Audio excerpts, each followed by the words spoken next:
Hello, chart watchers, and welcome to this Friday, August 31st Market Watchers live show with your hosts, Erin and guest co-host, Julius de Kempenaer. For those of you joining us for the first time today, welcome to the show. And for our regulars, welcome back. Let's go ahead and take a look at what is going on in the market right now. Well, we can see that Dow Industrials are down. Pretty much all the markets are down, but you can see NASDAQ is still in positive territory, up slightly, 6.26 points. We have the Russell 2000 mostly unchanged, only up 0.03 points.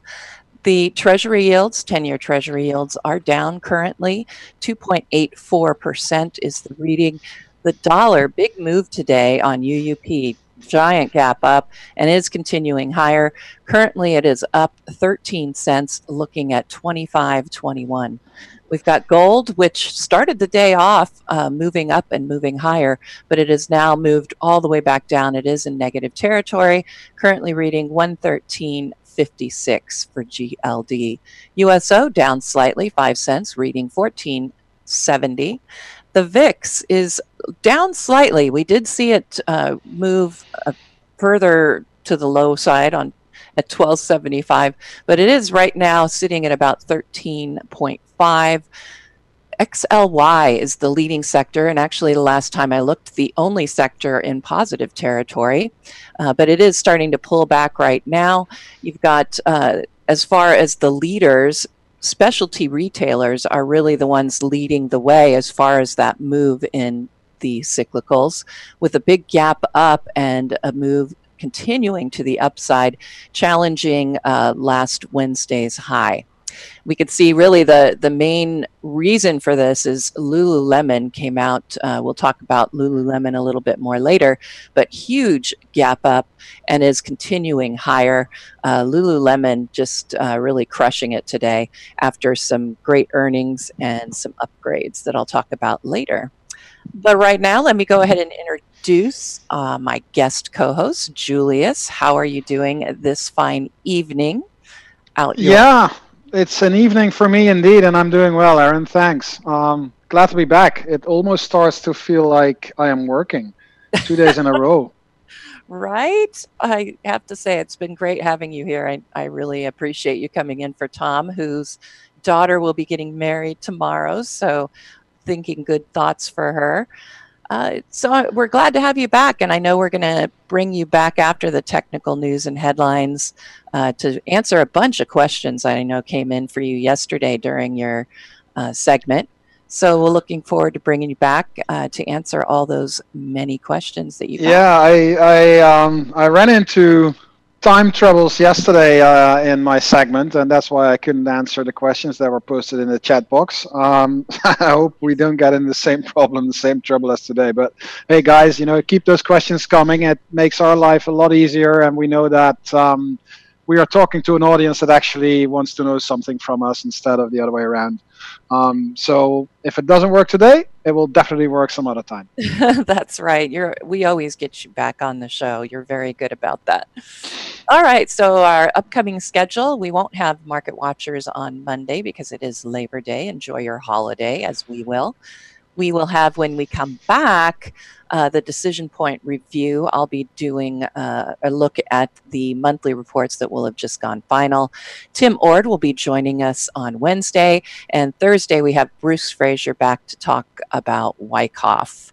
So let's look at what we're going to do today. As I hinted at, Julius will be doing Q&A. He's going to answer all those questions that came in. 10 and 10 to 1, our first symbol will be Salesforce.com, CRM. The rest will be selected by Julius from his RRGs. And then finally, we'll finish up with the sentiment update at the end of the program. I'll let you know what people are thinking and where the money is going and what that could mean for next week. But right now, I'm going to go ahead and let's get started with some technical headlines. All right. So the first thing I wanted to talk about is some of the economic news that has come in today. We did have two important economic reports that came in. First was the Chicago PMI, which came in at 63.6 versus 63.8, which was expected. So there's a rate of growth that is slightly lower, like I said, than expected. But they did have a growth in new orders, but that was accompanied by a little bit of a lower build in their backlog. So at this point, still looking okay. Interestingly, the consumer sentiment index rose to 96.2 versus the 95.5 that was expected. And as with all sentiment, it is a contrarian indicator. So there are concerns that as the sentiment is rising to really high levels right now, that could actually suggest a downturn coming up for the economy. So interesting thought there as far as sentiment goes. All right, so some of the stocks that are in the headlines, let's go ahead and start looking at a few. Alibaba was in the news today. Apparently, they're going to be backing off of their U.S. Cloud efforts. They're finding it harder than expected, really, to take on, excuse me, Amazon's cloud service. I keep doing that and I lose my notes. Sorry about that. Okay. So they're finding it a little bit harder to take on the Amazon Web Services. So now they're just going to be focusing their efforts on the multinational companies in the U.S. that need the cloud services in China. On this news, they are up still about 0.25% right now. You can see that it's really, they've been right down, Alibaba has been right down near these lows for the year. They did come off of those lows, but it looks like we're heading back down. And if I look in the thumbnail, I think you could make a case for a possible double top that's formed off of that big rally that came in. I do see the PMO, of course, on the buy signal, so we could see higher prices. Right now, though, I would be watching that support level that could be considered a confirmation line for a possible double top right around, it looks like 172. Other news, Intel was in the news today. Apparently, they have their 14 nm processors have fallen short of the demand already. And then they're also apparently pushing back the launch of their 10 nanometer products, which is going to give AMD a bit of a timing advantage. So could be some problems ahead here for Intel. Looking at the chart, I do see a flag formation coming in, though. So, that's the problem is if I look here again in that thumbnail, you can see that prices did dip below that 200-day EMA. I do have the buy signal on the PMO coming in, but declining tops on the PMO are confirming those declining tops on price. So I'm not feeling so confident here when I look at the Intel chart. AMD, which they're saying could be doing, could get an advantage here. You can see the difference in this chart. Really nice rally to the upside, almost parabolic, I suppose you could say. At this point, I would look at this as a possible flag, or even when you look at it in the thumbnail, maybe a symmetrical triangle / pennant off of a pole. And of course, that would be considered a bullish formation in either case, a pennant or flag. The only issue here really to me is that we do have a very overbought PMO. And if you drag this out a couple of years, you can see the distance it is overbought. There we go. I guess not too bad really when you consider that we had those highs back in 2016 on the PMO, but typically you can tell that we do look at a -10 or a -8 to a +8 or 10 as a typical range here for AMD. So I am a little bit concerned about that, but we did see it stretch out here back in 2016. Still, we're getting very close to those high levels. So might be time for a pullback, but again, this chart pattern is looking pretty good.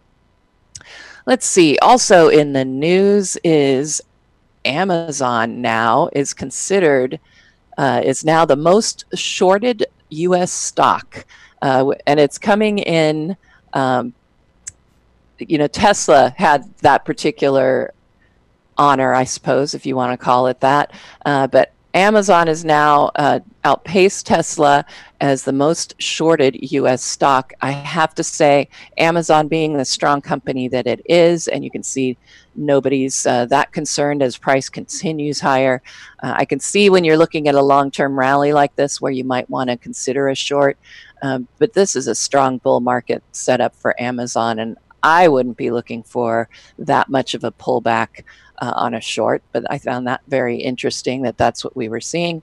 And then finally, I wanted to look at Coca-Cola, which today apparently announced they're buying a coffee chain called Costa in the UK.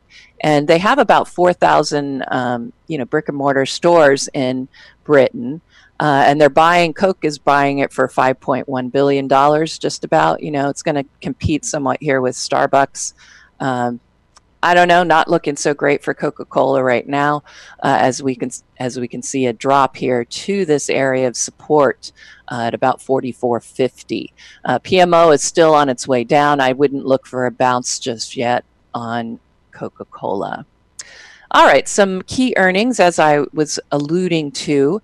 Lululemon reported its earnings, and the sales topped expectations. We're looking at 71 cents per share versus 49 cents per share that was expected. So Lulu is doing quite well with a giant gap up, currently up over 16% right now. We were already on the buy signal for Lululemon, and we had found an area here, a little bit of a trading range between 135 and 140. But with this news, we ended up with that big gap up. Additionally, I think it was upgraded yesterday. We talked about that. So Lululemon is on a nice run. This is one, it's unfortunate if you're not in it yet. If you missed out on this big move, I would expect somewhat of a pullback coming off of this, some profit taking at the very least, but really strong looking PMO, of course, sitting in the hot zone and has been since, well, let's look back in, February is when it started to sit up there and hasn't come back down from that over 75 scooter ranking hot zone. So Lululemon definitely taking off. We talked about Campbell's Soup yesterday, and they did report their earnings. They did beat their earnings estimates by about a penny per share, but they missed on the revenue. They still are up a little bit over 1%, 1.1%, but the PMO is still looking pretty ugly. We did manage to close that gap from back in June, and we are now bouncing off that gap support. I'm looking at this with my PMO, and I certainly wouldn't be getting in at this point until I would see that PMO turn back up. And you can see the 20 is getting ready to cross below the 50-day EMA, and that would trigger a intermediate term trend model sell signal because it's going to occur below that 200-day EMA. So I'm not enamored by Campbell Soup. I wasn't yesterday. I will continue that particular feeling. Also, let's see, reporting before the market open on Tuesday is Cons. And so I wanted to take a quick peek at that chart. We don't know what the earnings will be, but they will be reporting. And you can see we'd already gotten past that overhead resistance. We have the PMO buy signal intact. We also see the scooter moving into that hot zone. This one's poised to do very well. And we don't have that PMO in overbought territory. It still has a lot of room that it can accommodate more upside. So Cons looking pretty good. Again, Tom doesn't like to hold into earnings. I would probably, if I were already owning this, I would probably hold it. Maybe set up a tight stop depending on what my current reward is going on with that stock at this time. All right, we did have some upgrades and downgrades. Actually, no upgrades today. That was very interesting. No upgrades reported today, but we did have quite a few downgrades. So let me start with Ambarella, and let's see here. they dropped. They're really having a bad time of it. Intraday, they dropped down below 34.50. Of course, they looks like they are starting to pick it back up. If we look at, let's see, a 10-minute bar chart here, yeah, you can see they gapped down, and I believe they also did report earnings, and it wasn't great. So we did get that gap down, but then we had some profit, some people getting in on the bottom feeding here came in, but we're pulling back again on Ambarella, not liking this particular chart. And you can see even once it got back up, it ended up really near this resistance level here for the week. Let's see, another one, Activision was downgraded today. Let's look at the daily chart for that. There we go. And you could see big gap down on the downgrade. Let's see, it was B of A, moved it from an overweight to a neutral. So not terrible as far as a downgrade goes, but it's now moving back down to test that 200-day EMA. We have the PMO topping, of course, on this decline. I might consider this on my watch list. Maybe the PMO will get itself turned back around if it can hold that 200-day EMA as a possibility. But overall, Activision Blizzard not looking too great on this downgrade. Dollar Tree was downgraded today from an outperform to a perform by Telsey Advisory after JP Morgan downgraded it yesterday from an overweight to a neutral. It's not faring too well after that downgrade yesterday. It came down and tested this low from back in June. But on the additional downgrade today, it is holding up at that level. The 20 and 50-day EMA are about ready to have a negative crossover, though, below the 200-day EMA. And that would give us an intermediate term trend model sell signal. So not looking too good there, but it is at some very interesting support right now for Dollar Tree. See the other downgrade today, EA, Electronic Arts. And yesterday, of course, I believe we talked about it, had reported earnings that weren't making expectations. I know they were delaying Battlefield 5 release, and that obviously shook up investors. Right now, you know, we had stopped on some very important support yesterday, and now we're breaking down below that. So I would expect to see even lower prices right now on Electronic Arts, being downgraded by B of A from overweight to neutral today. Let's see, next one, GT, Goodyear Tire. And we were downgraded by, let's see, it was downgraded by Berenberg from a buy to a hold. It has now dropped through short-term support here, and it does appear that it is getting ready to go down here and test these lows from back in July. You can see a flat PMO in line really with the flat price action that was going on, but now it has triggered a sell signal just above the zero line, but I suspect we're going to see that PMO drop below very soon. I would look for these lows being tested. And finally, our last one, GCAP, was the other downgrade by JP Morgan from overweight to neutral. This one's been pretty much in a trading range, but I think I really find this a very interesting one. Do note that it is, you know, in under $10 stock, somewhat low volume, so I'd be a little bit cautious here. But you can see that we have a ascending triangle, and it's getting a little bit of a breakout from that right now. So that is a bullish pattern. We do, you can see in the thumbnail, have a 5-20-day positive crossover, and that gives us a short-term buy signal. So we're getting that move to the upside. I don't know about this downgrade. I think, you know, maybe the problem you could see right here is that this is, let me dot that up so that it's easier to see. And red. There we go.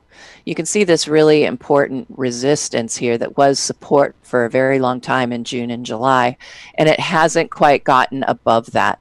I would probably want to see that. The PMO is lined up nicely, you know, but And we had some interesting volume activity on it yesterday with that large volume upside move. So I'm kind of surprised to see the downgrade on this one. I think it still has some upside potential, but I don't think because of the risk involved to me with that low priced stock level, I would probably position size a bit lower if I were going to try and take advantage of a possible move to the upside to test that $8 range. That concludes our technical news and headlines. And I'm going to turn it right back to you now, Julius. Very interested in seeing what kind of questions did come in. I did see one that came into our Market Watchers live email, which is marketwatchers@stockcharts.com. So feel free to always send your questions, and even your symbol requests can go there as well. Yeah, thanks, Erin. Yeah, indeed, we got a bunch of questions coming in, and I've actually put together a few slides, so I have a little bit of a roadmap for myself to go through. Let's see how much we can do in 25 minutes we have. So here we go. The one question which was not really related to RRG as such, but I don't mind. I know a little bit more about technical analysis than just RRG. Basically, RRG was the result of working as a technical analyst for many years. And the question that says, you do not buy a stock when it is overbought, but if you hold a stock and it becomes overbought, is that a major consideration to sell? No, it is not. Or at least it is not for me. And I think if we give a little bit more color and detail on that, it means that you bought that stock at the right price, because if you bought it when it was not overbought and it went to overbought while you were holding it, it means the stock went up. So that's good. Is it a major consideration to sell? I think that has everything to do with what kind of trader or investor you are. If you are a shorter term trader and you're trading shorter swing type patterns, then yes, it may be a consideration for you to sell, because once the stock gets overbought, it's still running, but the odds of at least a pause are increasing. So for a shorter term trader, I can see a stock getting overbought as a reason to get out. If you're a little bit longer term orientated, it just means that what you are holding is doing very well. So why would you sell that? Just get closer to the bull, maybe raise your stop loss a little bit, but let it run. You got a winner at your hands and it's going higher. Let it go. And this question actually immediately reminded me of a blog that our fellow commentator Dave Keller wrote on StockCharts not too long ago, actually 2 days ago. So the timing is perfect. And the title is highlighting healthcare highs, but he is referring to overbought and oversold conditions in the RSI. So whoever asked that question, or other people who are interested in working with the RSI in terms of overbought and oversold, I highly recommend going to Dave's blog and take that in. You know, the information about the healthcare sector is an added bonus, but the knowledge is in the way on how you can treat overbought and oversold conditions in an RSI, or basically in any overbought, oversold indicator, oscillator, etc. So that was the first question. If we go to the second one, that was your thoughts on the RRG when we get a quick move north, a sharp angle. And the second part of the question is also, can you review a chart you did at ChartCon 2016? The first part, what do I think when the tail of a security on the RRG quickly moves north? And the person who asked the question said a sharp angle. I tend to refer to that as the heading, as the RRG heading. So in this case, it's a heading that is moving due north. So that would be a heading of 0 or 360 degrees, depending on how you look at it. The answer to that is that, well, first of all, it is positive, because it means that we have a rapid improvement of relative momentum.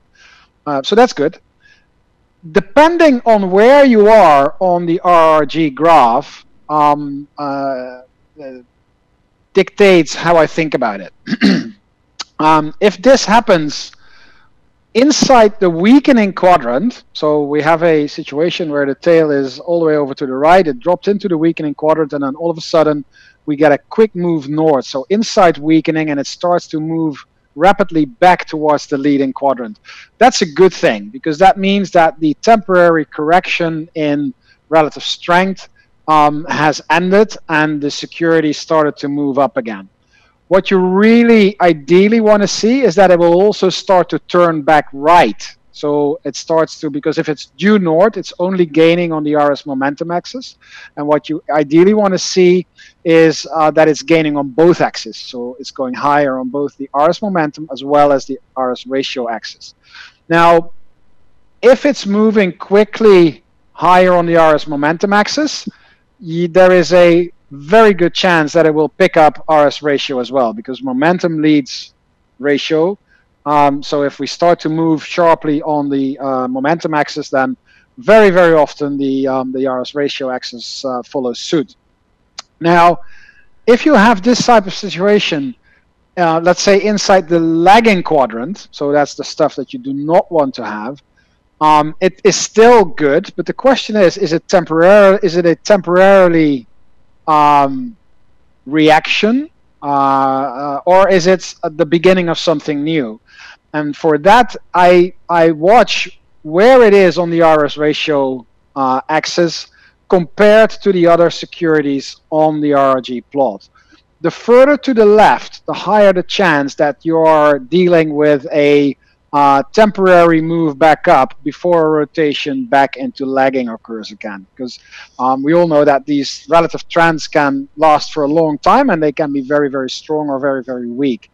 And the level of RS ratio can help you determine whether you're dealing with a very strong or a very weak trend. So the closer you get to the center of the chart, the closer you get to the 100 level, the bigger the chance that it is the beginning of something new, which eventually will rotate through improving and then into leading again. So I hope that gives a little bit of color on those quick, sharp moves high up.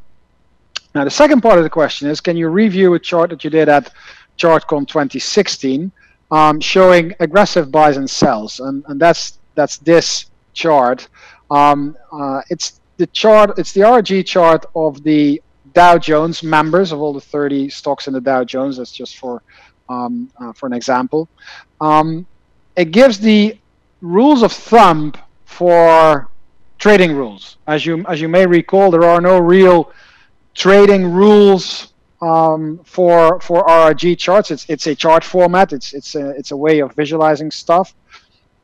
When I started this, my idea was that a crossover from the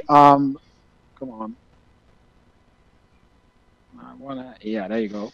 The crossover from improving to leading would be the buy signal, and the crossover from weakening to lagging would be the sell signal. Very soon after working more with RRGs in the format as it was back then, I found out that there's nothing wrong with this interpretation, but it is very conservative, because remind you, it's a trend following algorithm. It follows trends in relative strength. So like every other trend following algorithm, it needs a little bit of movement to pick up that trend. And apparently before moving from improving to leading, there is quite a bit of pickup in relative strength already ongoing. And normally if you pick up relative strength, you also pick up in price. So before you move from improving to leading, there's already a definite move in price and relative underway. So it does work, but it is conservative. The same for the sells, of course. That's the opposite. Then I thought, let's have a look at movements from lagging to improving or from leading to weakening. There's also a way of looking at it, but what happens here is that, and that ties back to the previous answer. You know, with the sharp north moves, they tend to move like here when it moves straight up. That has everything to do with the strength of the trends, because the further away to the left, the higher the odds that it is moving back. So you don't get a full rotation from improving into leading. The best way, the best analogy to put here is for people who trade off of, let's say, moving averages. If you trade off of 50-day moving averages, you are late to enter the move, but the move is well underway. So you know that you're stepping on a train that's going into the right direction. If you are trading off the aggressive way, it's like a 5-day moving average. When it happens and you're embarking on the trend very, very early, but the odds of going it against you are a little bit higher than with the 50-day moving average. So it's a bit of a trade-off. You know, the conservative, it's very late, but it's a very certain way of doing it. The aggressive way of doing it is you're very early to the game, but you need to be prepared to get out because it may not have the follow-through. So I don't think there's an absolute truth, but the truth probably lies somewhere in the middle. So what I try to look for is securities that are inside the improving quadrant at a strong RRG heading between 0 and 90 degrees. So they're gaining on both axes and moving into the leading quadrant at a positive RRG heading. Or when we're inside weakening, the stuff that is far away on the RS ratio, high RS ratio reading, and turning back up towards the leading quadrant. So it's making that move here. That's what I like to see. But here you go. Here's the chart with the interpretation as I showed it in 2016. Can I scan to find the best sectors based on RRG charts rotation? Example, from improving to the leading quadrant. The answer is no. Unfortunately, you cannot. And it's something that's high on the list. It's high on the wish list, not only from you guys, but also from me and other commentators at StockCharts, because we would love to have the opportunity to do that. It's a technological thing. You may have picked up at some stage from Chip Anderson coming on the show, or one of the other developers, that there is a big project on the way to get StockCharts.com into the cloud. That is picking up a lot of coding capacity at the moment. So that's the reason. But the second reason is that once we're in the cloud, we have a lot more power and a lot more opportunities. And that's when we will start working on the ability of having RRG values, because that's really what we're looking at. We're looking to scan for RS ratio and RS momentum values to get that going. But it needs a little bit of time. It's high on the list. We definitely want to have it going. But right now, unfortunately, no, we cannot do that yet. Based on the RRG rotation patterns, can you tell if we are in the middle or at the end of the business cycle? And again, that reminded me immediately of a blog that I recently wrote. And it was a blog that highlighted the rotation from energy to staples, or yeah, from energy to staples. If you scroll down in that blog, you will find a reference to Sam Stovall's sector rotation model. And it's a model that we have on the website. If you bring up a perf chart on your StockCharts screen and scroll all the way down, you will find this picture here that shows the classical Sam Stovall sector rotation model. And this ties the performance of the various sectors to the business cycle. So the green line here is the business cycle, and the red line is the market, is the equity market. And as we all know, the equity market is leading the business cycle. So about 9 months before the business cycle turns, the equity market usually turns. What I try to do every now and then is I try to, because everything below these boxes is theory. So what I'm trying to do is I'm trying to find what I see in the RRG and tie it to the theoretical model. So at this point in time, we had a very clear negative call for materials and industrials, and very clear positives for staples, healthcare, and utilities. And energy was just getting out of favor. Technology and cyclicals weren't really clearly sending any signals, nor was financials. This blog is not too old. Let me see, it's somewhere in July. Yeah, 24th of July. So that's not too old. And the situation has not changed dramatically since. We see staples rolling over. I talked about that yesterday. But the one sector that is really, really good at the moment is healthcare. That's my last blog that deals with the healthcare sector. And also utilities are right there. So clearly, this is a longer term picture. This doesn't change from week to week, maybe not even from month to month.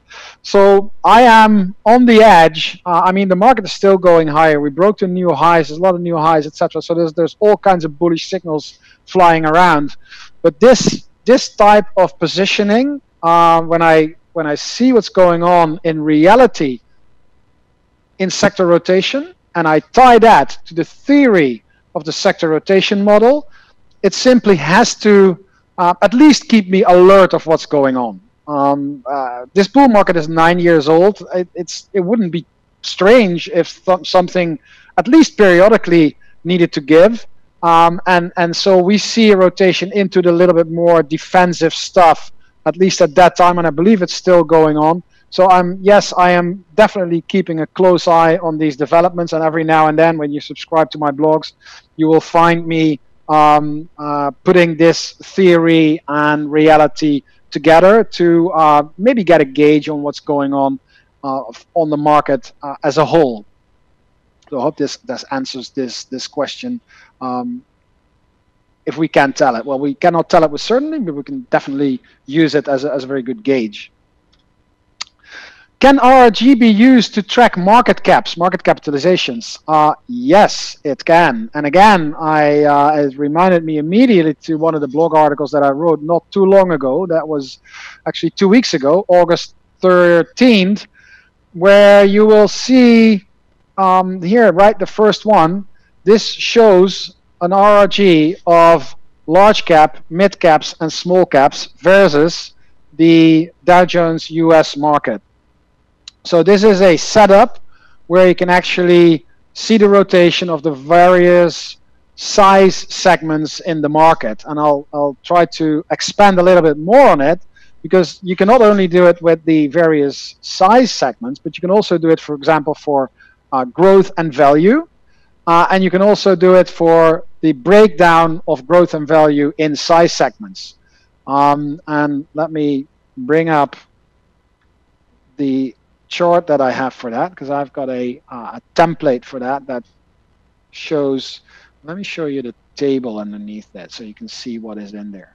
So it's using the Dow Jones US index family, and you will get the US large cap, and you have, sorry, US large cap, and we have the US large cap growth, we have the US large cap value, and so we've got and so forth, the whole breakdown of all these segments, and you can put them on an RRG, and as you can see, this rotates like any other universe or setup that you have.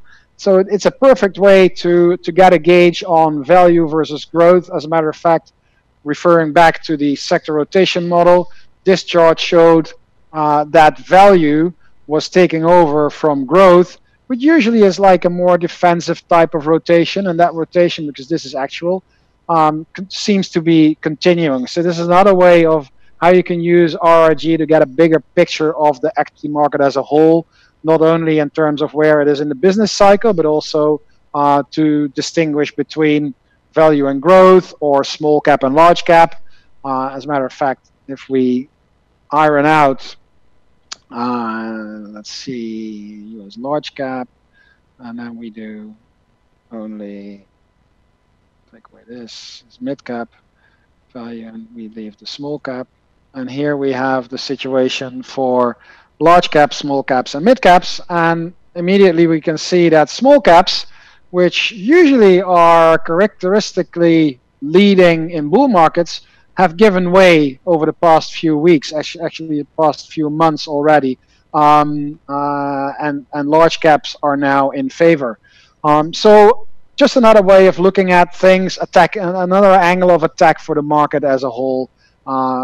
This is a setup. If you go to my blogs, you will see that most of my charts are linked to live charts, and you can simply copy that link and put it as a permalink in your own browser, so you don't have to retype all these symbols over and over again. How did you set up your chart on the right, and how did you get the RS ratio and RS momentum readings? And this person is referring to how I did my sector overview yesterday, when I had an RRG chart on the left and a price chart on the right. And that's actually quite simple. I was a little bit surprised by this question, but maybe someone isn't that familiar with the stock chart system yet. But it's RRG is just the RRG lines are how do you say that? An indicator that is available on the platform. And you simply go to the indicators, and you will find RRG relative strength among all the other indicators that we have on the platform. And it needs a parameter. And in this case, I'm using SPY, but you can use a lot of different ticker symbols to work as the parameter for those RRG lines. And that will give you the red and green RRG lines, the RS ratio, and the RS momentum on your chart. So very easy, just go to the indicators, search for RRG, relative strength, edit, give it a parameter. Let me see, this is large cap, let's make this Microsoft, for example. And now we have Microsoft, and we have relative strength against SPY, and I want to do Microsoft as a technology stock. I can add actually two sets of RRG lines. And here you will see RRG lines versus SPY, and here you will see RRG lines versus the technology sector. Not a big difference, but when you start working with it, you will see that there are subtle differences in sectors and stocks moving against the sector or stocks moving against the market as a whole. And in this way, this setup, you can actually keep an eye on both sectors or both benchmarks at the same time. Okay.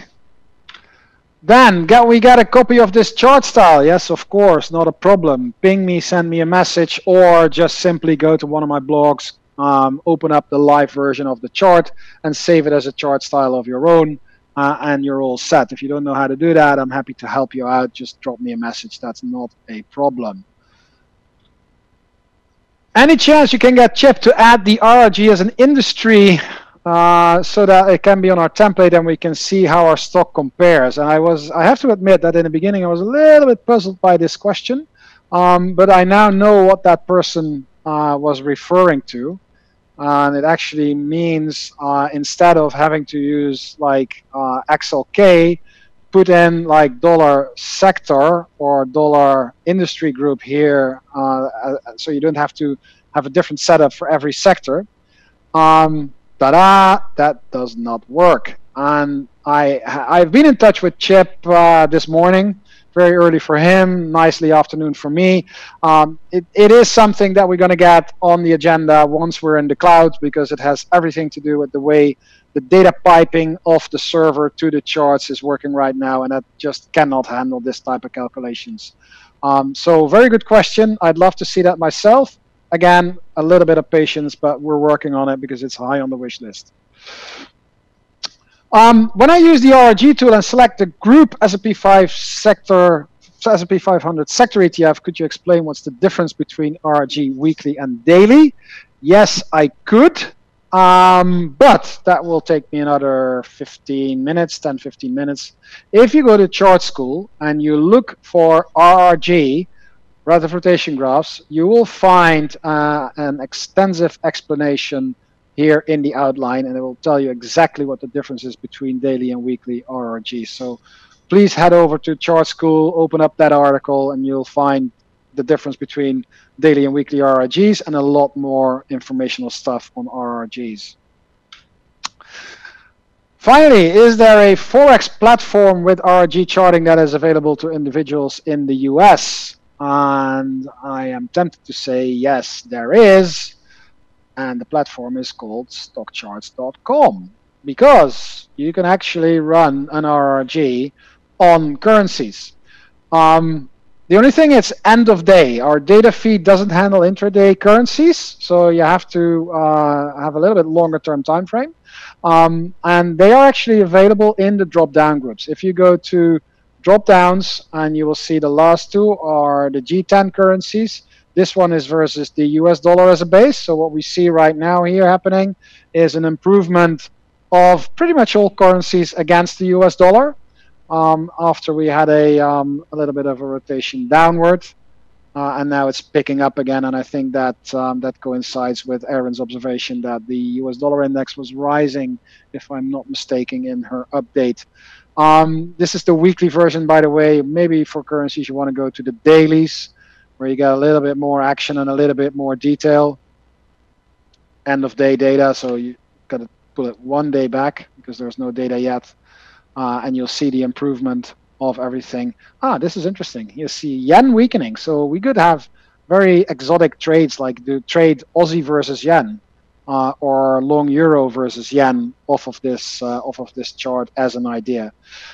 If you're in Europe, for example, like me, you might want to see the currencies versus the euro, and it'll give you this picture where now instead of the US dollar as the benchmark, it's now the euro as the benchmark. And mind you, the whole thing, the crucial thing, is to use $1 as the ticker symbol. That's the way to set up an RRG for Forex charts. If you're looking for intraday Forex charts, I am afraid I have to disappoint you, because right now that is not available yet. If you have any particular stuff that you want me to look at, just again, drop me a message and we'll see if we can work something out that works for everybody. Erin, it's 1847. It's between 45 and 50. So pat on the back for myself for doing it pretty much smack on time. This was it. Absolutely, you did a grand job. I just emailed you the chart list for what the 10 and 10 requests are. So okay. You put that together. I'm going to go ahead and start with our first symbol, and you can get the RRG ready. Yes, I will immediately do that. Okay, so give me a moment here. All right, so our first symbol is going to be CRM, Salesforce.com. And let me go ahead and get my annotation tool together here. All right. All right, I think this one looks pretty darn good, I'll have to tell you. First of all, I see the new support, which was resistance for quite some time. It's holding up perfectly well. You've got a very nice PMO buy signal that's already here. Would have been nice to have gotten in on it, right around that signal. But, it really, the signal came in and it's been moving mostly sideways since then. But I see really positive looking OBV that's rising.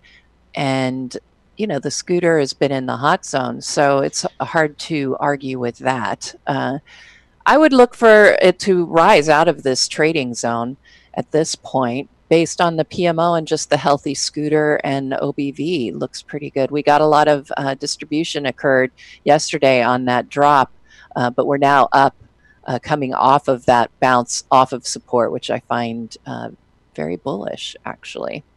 So let me go ahead and get this ready. I'm going to go ahead and do ENPH was the most popular in the chat room. So I'm just going to go ahead and do that one while you get, hopefully, you're able to get that chart list. I'm on the lookout.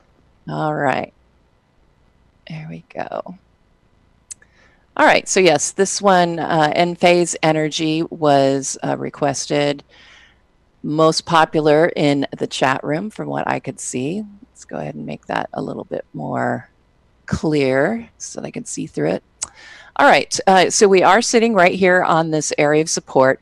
I'm not really pleased with the fact that we have that intermediate term trend model neutral signal here, and all of our shorter term EMAs are on their way down. However, I think there are a few positives here, which I'll mark. And number one is that it's getting ready to hit that area of support, and it could offer an opportunity to bounce off. And you do have a PMO that looks like it might be ready to rise out of oversold territory. However, as I look at this one a little more closely, I see what could be a possible head and shoulders here that has shaped up, and in which case this would be considered the neckline.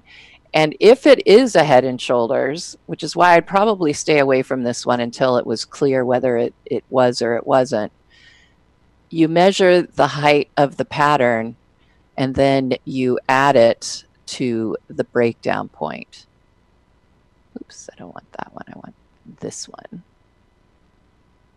So that's an easy way to just copy it, paste it, and bring it down. And where does that put our support and resistance level? Pretty much right down where we were finding support earlier in or late in 2017.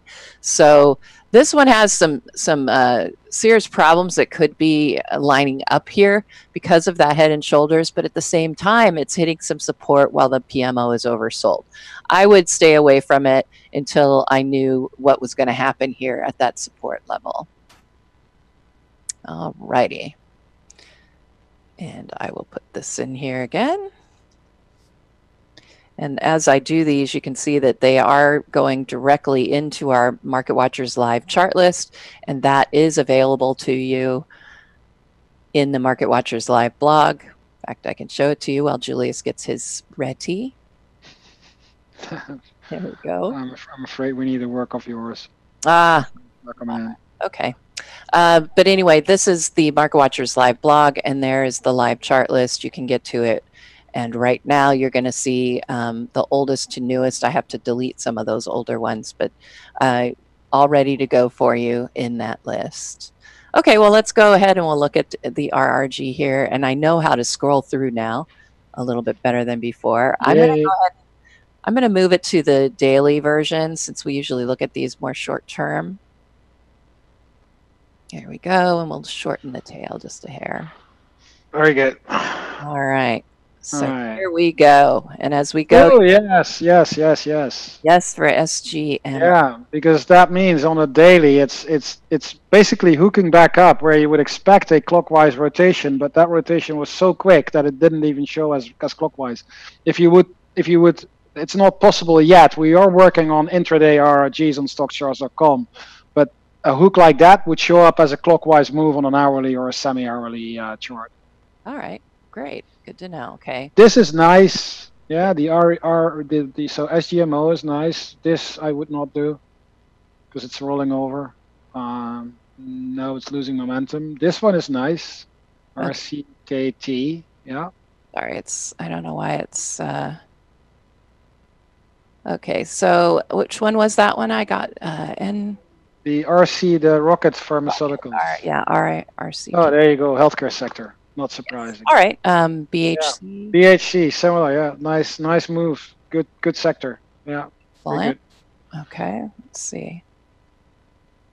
BlackBerry. Oh yeah, why not? It's not very strong, but it's very stable. It's almost a straight line. That's what we like. It's going in the right direction. So there could be some catalyst on the move.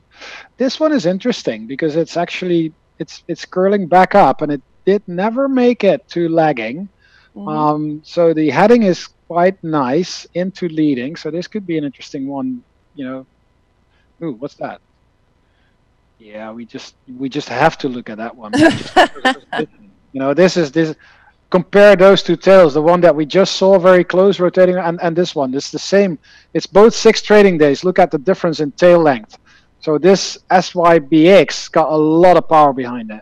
There we go. Try it that way. Okay. Yeah. Interesting heading, but let's see if there's anything else because it's very far away to the left. Oh, I just looked at it, so no problem. I wouldn't.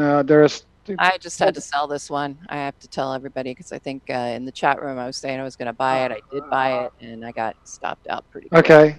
Okay. This one could be interesting. A little bit ballsy, but could be. The next one that you're going to see, which is the one to the right there, I guess, if you toggle one further. We'll come back to like it. No, the other one. No, you're too far now.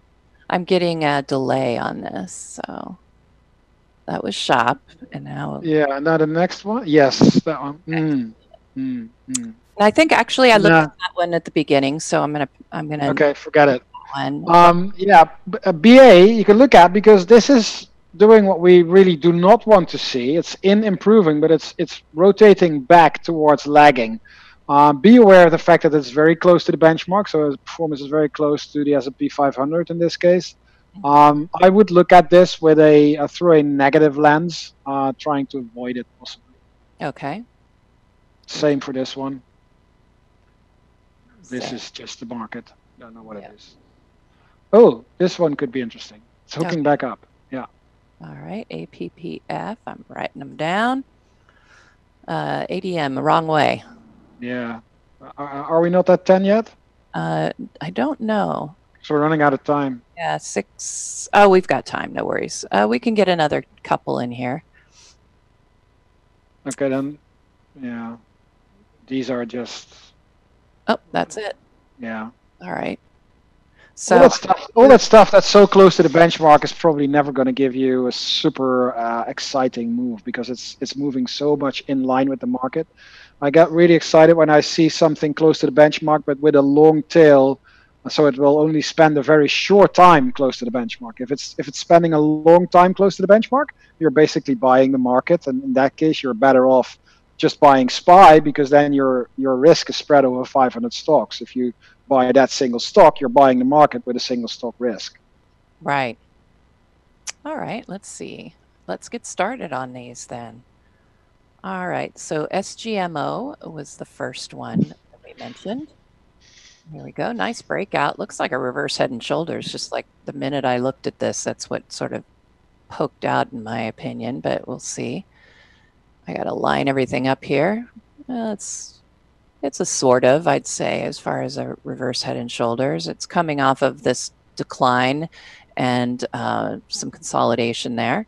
And we did get that breakout, in which case, if you do the measurement, there we are. I'm going to skinny it up a little bit here. Measurement from head to neckline, and then you basically will add that to the breakout point. Well, let's see if I can get there we are. So the expectation is then a move up to this level, which actually lines right up with that top that we saw back in April. So that's rather interesting.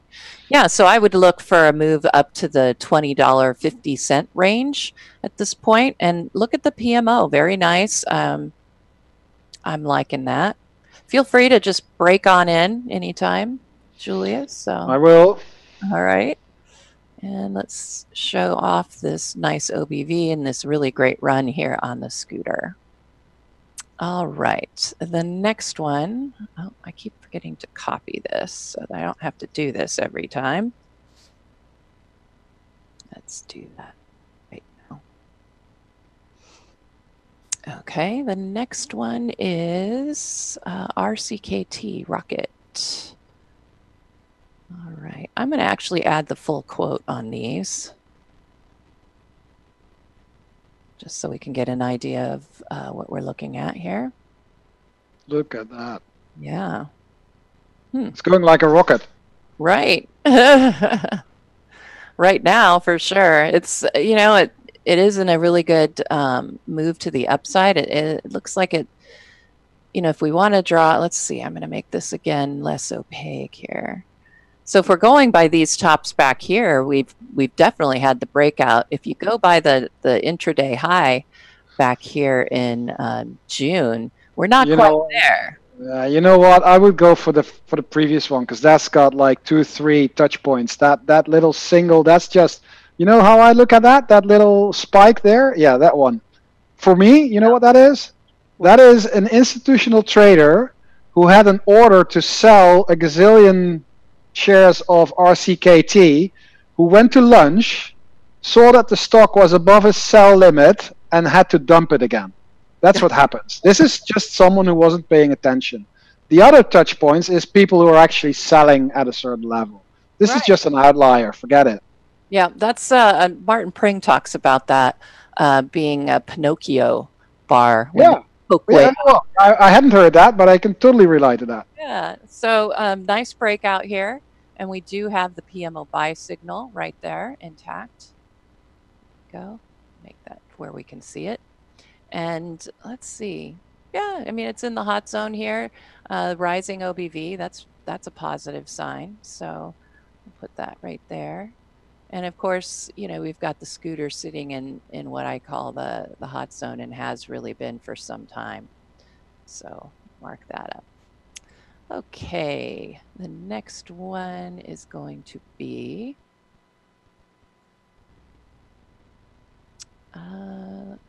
BHC. All right, pharmaceutical. I like the PMO, and I like that OBV. Just looking at this right off the bat, I have to say those are things that I would mark up right away.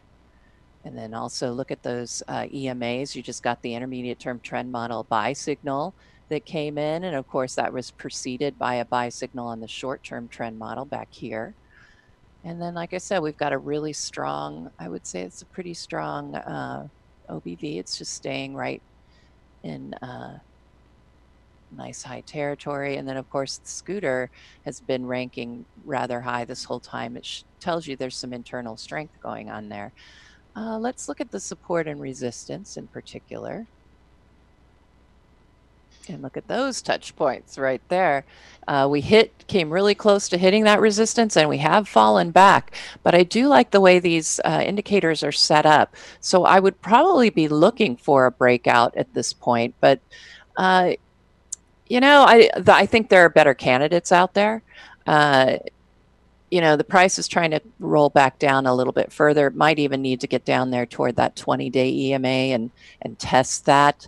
You know, if we get the breakout, it could be a really interesting play, because you've got, you know, upside overhead resistance, a target of about 27.50. But I'm not so sure I would be making this a new entry in any case.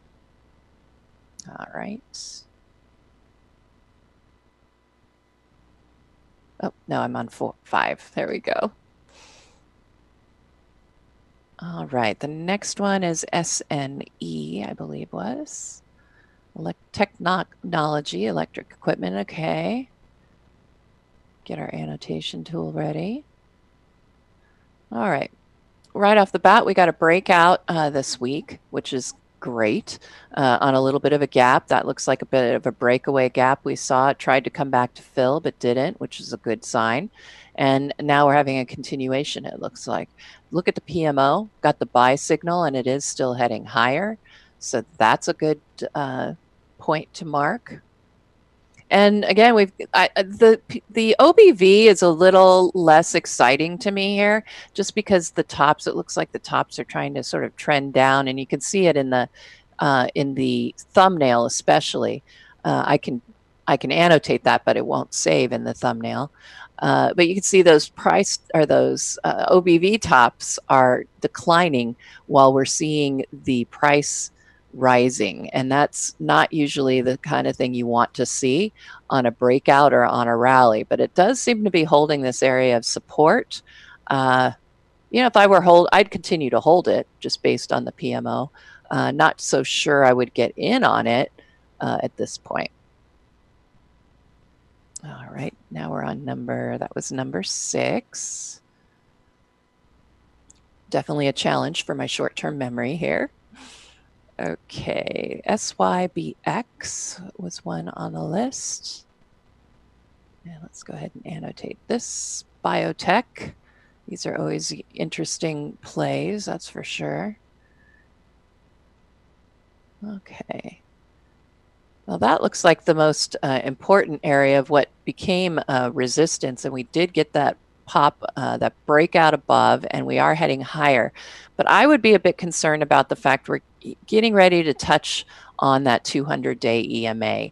Now, we've got the indicators set up nicely, so we likely would get a breakout, but I would be a little concerned it would turn out like this, where we would get the breakout and then kind of settle into a trading zone that isn't really very worthwhile as far as an investment is concerned. And right now, if you look at the near-term overhead resistance right here in the July tops, they're getting very close. The PMO looks pretty good. So if I were an owner of this, I would continue to hold it. But again, it's already kind of made a lot of that move, and the PMO has already been on the buy signal. So I don't see this as a great entry. But I suspect if you were in it, a hold is a good idea. All right. And the next one I had, Boeing. All right. And I know they were in the news at one point today. I wish I could remember what it was. I just don't remember. All right. So the issue we have here is the PMO is just now giving us a sell signal. That's the first thing I noticed when I pulled this chart up. And then notice that we're getting a confirmation with the tops on the PMO here and the price tops as well. So this one I'm not a fan of. I would be looking for lower prices, probably down to this area of support that we've seen back here in June and August. You could even say that we've got in the thumbnail, you can see it as well, the double top off of that rally. But as far as that goes, the height of the pattern is what you would add to that for the breakdown point. It would bring you, we've already fulfilled about half that. I would be looking mostly toward this area at 325 for support. And I suspect, given the look of this PMO, and you can also see with the scooter and the OBV, they're trending lower. Yeah, I just pulled up a weekly chart of Boeing in combination with relative strength and the RRG lines, and that's really a weak chart from a relative point of view. That looks like a really toppish relative strength line. And if you look at the development this year for Boeing, then it's pretty much going sideways. So this, after a move from about 100 to 360 from early 2016 to early 2018, the stock moved from $100 to 360. We now have moved in a sideways range. That could very well be a major top in the making. I'd be very careful with Boeing. Yeah, absolutely. And look at that weekly PMO. I mean, it was already telling us there might be some problems earlier in 2018. Of course, right off that sell signal, we got a bit of a rally, but the PMO did not follow suit. And that also gave us some warning that it might not be a great setup. All right, so the next one, APPF, and then we'll have one more. And let's put this back in the daily chart. I can see this nice rise. Currently, it is very overbought. So I know for me, I don't want to get into something that's already kind of made its run. I would have wanted to have gotten in after this buy signal came in, obviously. That would be a great point. But even having had that breakout, it did still continue higher. So I like it. I would probably continue to hold it. But again, I think as far as jumping in it, probably a bit late on that. And there's that little trading zone it was in the beginning part of August, and we've gotten that breakout. But yeah, this is a very overbought PMO.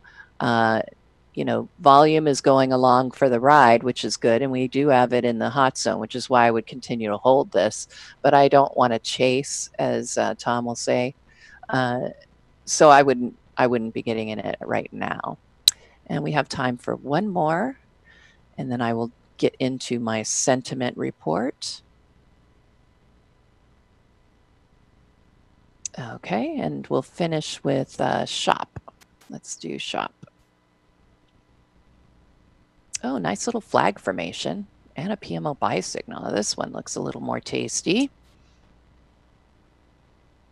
All right, and here's some short-term overhead resistance. I think you could make a case for a double bottom here.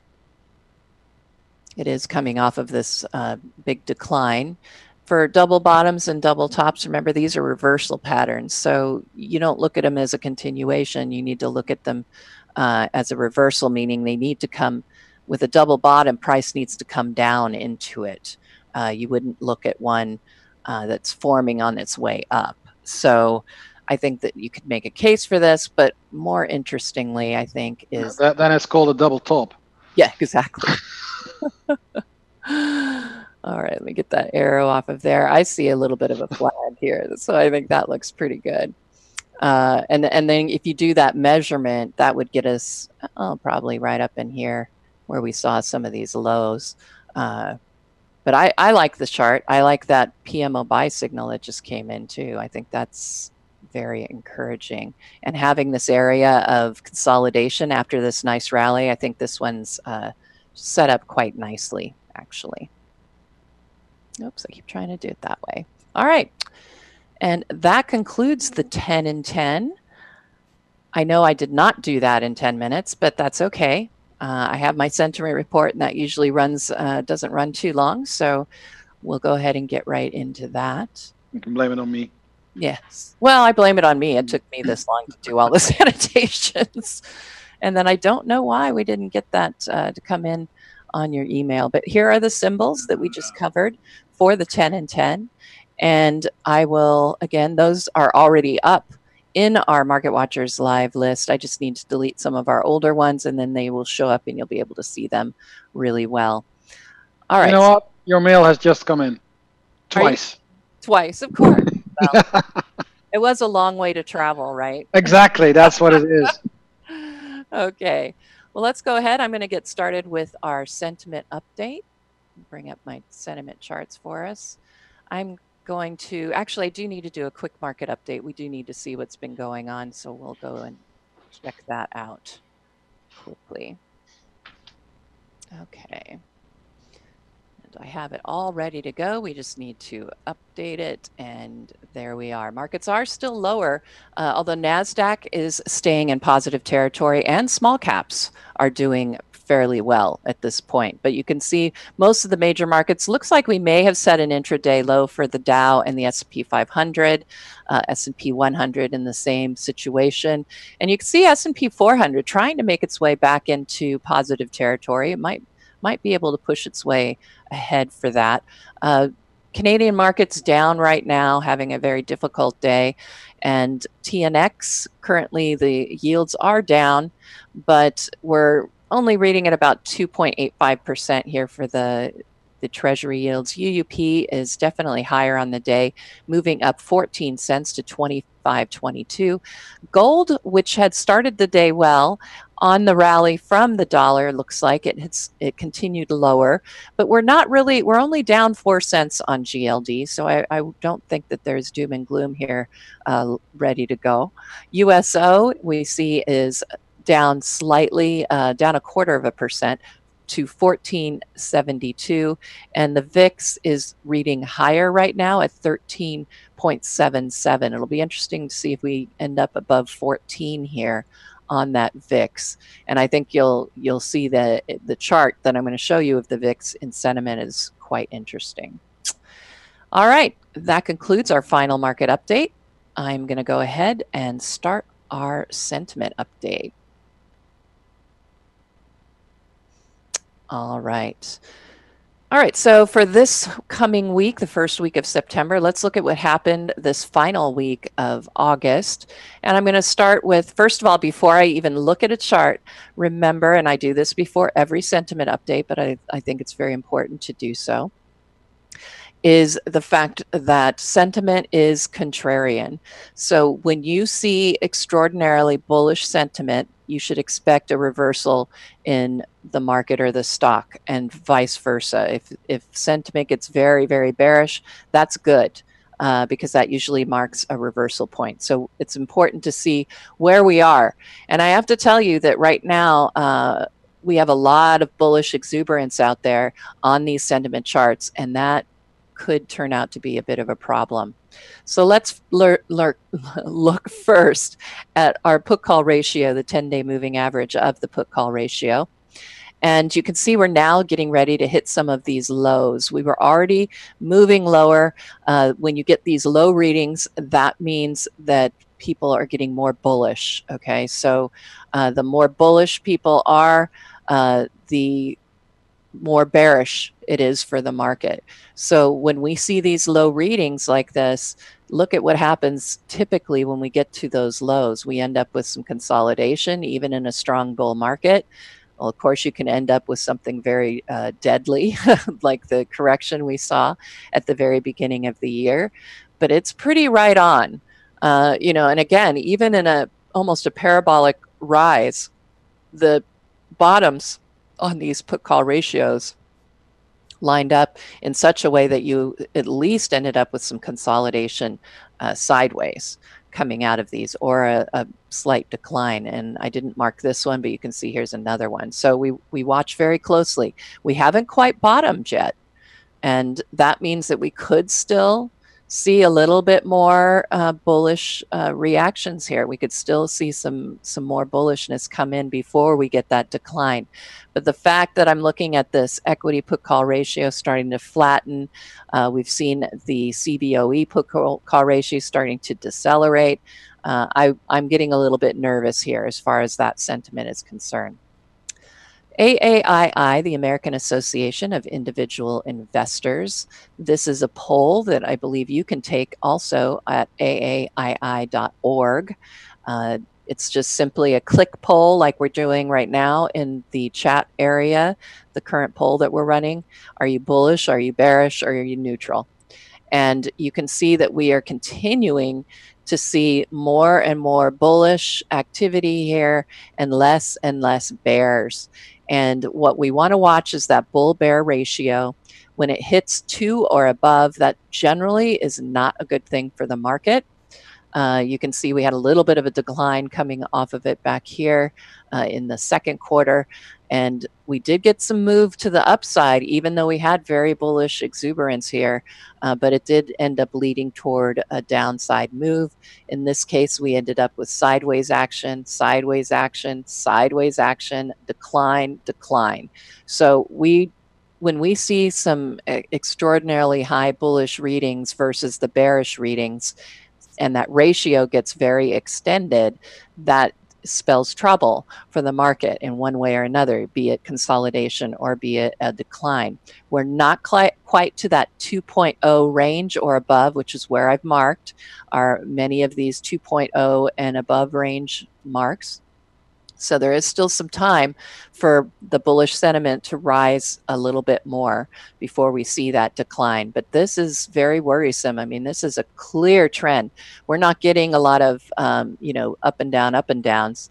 You can see from the last 5 readings, the last 5 weeks, we've got rising sentiment every single day and lower bearish sentiment every single week. So this is, to me, is spelling some problems that I would expect to see a reversal coming up. National Association of Active Investment Managers reports to us how exposed they are to the market. And we're now getting a reading that's very, very high. And typically when you get, again, these exposure readings, the more exposed the money managers are, that means the more bullish they are. And again, when you have highly bullish sentiment and bullish activity, that generally leads to a decline or at least some consolidation. And again, I've marked some of the critical points that were actually just above the reading that we have right now. So again, I think we are starting to hit a critical point with the sentiment on not only individual investors when you look at the AAII chart, but now also when you're looking at the active investment managers as well. I thought I'd give you a quick look at the Wall Street Sentiment Survey. This is the one that you're taking right now on the polls, so go ahead and continue to do that. This is the one that we ask market timers like myself are asked whether we believe that the market will close higher, lower, or mostly unchanged the following week.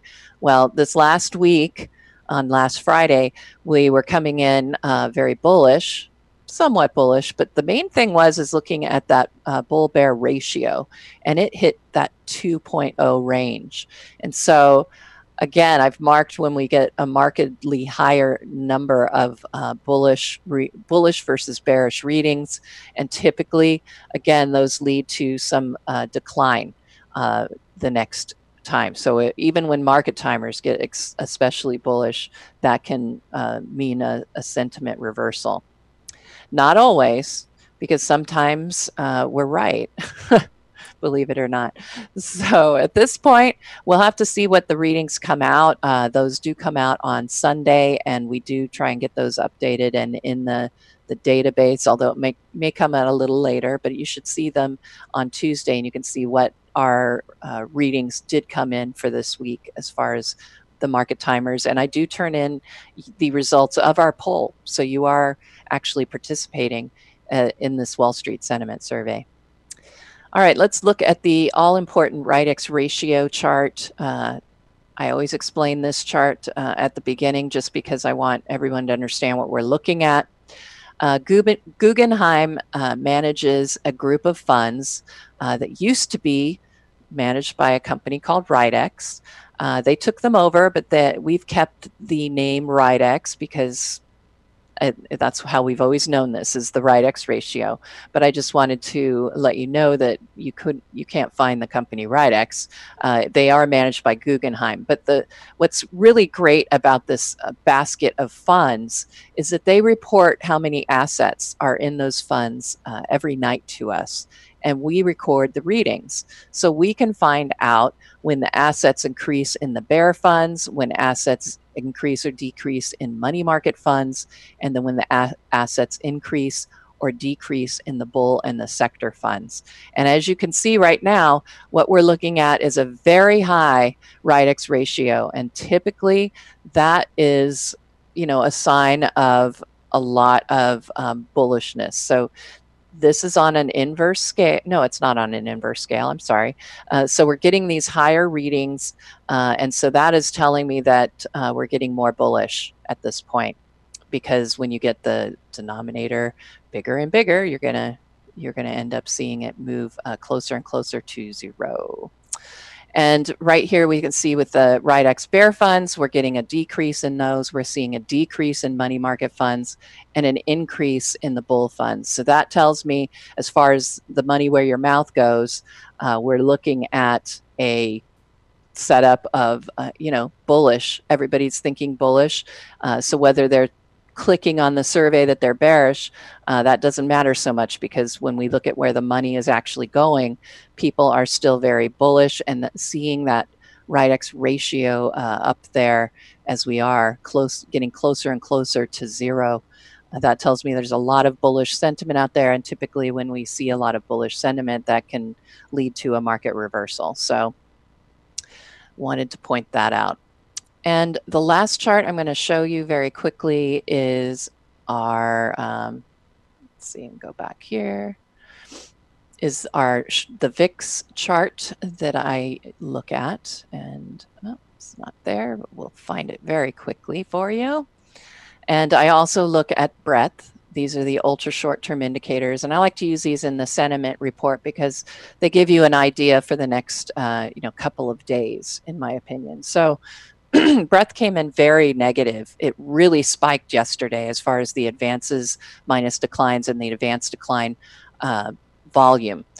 We saw a big decrease in that, and that tells me that we might be looking at a selling initiation at this point. So, yesterday when those readings came in, we were moving mostly sideways and closed a little bit higher, I think, on the day. So that told me that when I get these very negative readings like that on a day where things are mostly flat, to expect a downturn, that this is probably an initiation. However, the good news is the VIX is getting very close to testing that lower Bollinger Band. People, as far as the VIX is concerned, are getting more bearish. And usually when you see that excessive bearishness in the VIX, that's going to lead to a price rise coming up in the next few days. So we're not there yet. I think that people are going to have to get a little bit more scared so we can get that puncture of that lower Bollinger Band on my inverted scale. And then that would point to what we want to see as far as a possible move to the upside. But I think there's still more downside left. So if we go ahead and look at the summary slide for this, and then we will go ahead and take a peek at, yes, and then we will go ahead and take a peek at the current poll and get your thoughts on the poll and what you're thinking going into next week, Julius. But I have to say, looking at the sentiment update summary slide, you know, really sentiment is bearish overall, and I would be looking for a pullback now that we hit those all-time highs. So I am thinking next week the S&P 500 is going to finish lower. What are you saying? And let's go ahead and pull up that poll and see what everybody else is saying. Oh, Julius? So what about contrarian? Yes, exactly. So I think the conclusion is that we're going to go higher to next week. Oh, I don't know, because I think I'm looking at all of that bullish activity as far as the sentiment. And so I'm thinking lower. At this point, I'm feeling like sentiment itself is very bullish. The actual sentiment is, and I think that means bearish for the market. So I'm definitely going lower. Yeah, but isn't that the case? You know, with this that I know that it is contrarian, but is it not like with overbought and oversold that it can stay? Oh, sure. You know, high for a long time. Sure. So anyway. Yeah, it's the main thing is trying to find those extremes. Yes. You know? And I think we're getting toward those extremes. That's, are you looking for higher or lower next week? I clicked higher. I have to admit, I clicked higher. I just don't think this. Right. I see a lot of risks. I pointed them out. Business cycle, overbought, sentiment, but it just doesn't look like a market that wants to go lower. All right. I mean, this is a short term, so yeah. So only 1 week. All right, perfect. Exactly. I'm going to put your vote in as higher, and nice. I'm going to put the audience and myself in at lower, and we shall see what happens at the end of next week. All right. Well, again, great to have you. I appreciate you filling in for Tom. It's been a great time, and hope not a problem. It's my pleasure. And let's go ahead. I'm going to have to close it out. So let's go ahead, and I'm going to thank not only Julius, as I just did, but I want to thank all of you for being with us today as viewers. Remember to complete the survey as you exit. I know Julius loves to get feedback on what he has done. And of course, I like to get feedback on what I've done. So let us know what you thought of Market Watchers Live or what you think about it in general by clicking on that survey. And as a quick reminder, Market Watchers Live does air 5 days a week, Mondays through Fridays from noon to 1:30 p.m. Have a great afternoon and a 3-day weekend. See you back here on Tuesday. Happy trading.